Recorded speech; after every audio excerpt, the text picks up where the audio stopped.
রাধে রাধে বন্ধুরা, আমার চ্যানেলে তোমাদের সবাইকে স্বাগত জানাই। আগের একটা ভিডিওতে আমি তোমাদের বলেছিলাম যে আমার গোপালের জন্য একটা সারপ্রাইজ আছে। এই হচ্ছে সেই সারপ্রাইজ। আমার মিষ্টি গোপু সোনার জন্য আমি কিছু রূপোর অলংকার বানিয়েছি, তো তোমাদের সেটা শেয়ার করে নিচ্ছি।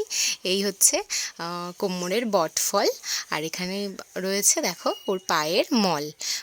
আর সামনেই যেহেতু জন্মাষ্টমী আসছে, তাই আমি এখন থেকেই প্রিপারেশন নিয়ে নিয়েছি। যেহেতু আমার গপু সবে এখনও 1 বছরও হয়নি, এই জন্মাষ্টমী ওর প্রথম জন্মাষ্টমী, তাই আমি তো খুব এক্সাইটেড। আর এখানে আরেকটা গপুর জন্য সারপ্রাইজ, এইটা হয়তো গপুর আরও পছন্দ হবে, কারণ বাঁশি দেখো, বাঁশিটাও খুব সুন্দর হয়েছে। এটা তো গোপাল কোনোদিন হাতছাড়া করে না, ওর কাছে একটা থাকে, কিন্তু আমার কাছে রূপোর বাঁশি ছিল না। সেই যে কালে আমি একটা জিনিস করতে গেছিলাম, তাই জন্য আমি 3খানা জিনিসই করে এনেছি।